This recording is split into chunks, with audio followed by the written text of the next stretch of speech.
How to rate drivers and leave feedback on Uber. Hi everyone, this is Kate here and welcome back to the channel.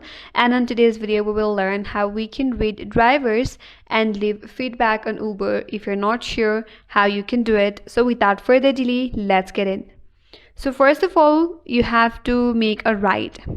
Now after your trip or your ride ends, Uber will instantly show a screen asking you to rate your driver. So according to your choice, you have to tap on 1 to 5 stars depending upon your experience. 5-star means the ride was excellent. So according to your choice or according to the ride, you have to rate your driver using the stars from 1 to 5. Next, you could also choose a feedback tag or write a short comment if you want to be specific. You can also leave a tip, which is totally optional, as a thank you note for your great service in Uber or for the Uber drivers. But in case if you want to rate it later, if you have missed it or if you have missed the prompt, all you have to do is go to your trips tab.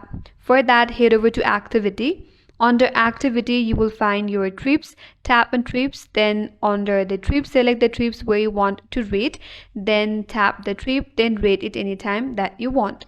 So that's it. That's how you can rate and leave feedback on Uber, and that's all for today's video. If this video was helpful, make sure that you like and subscribe. Thanks for watching. Stay tuned for more videos.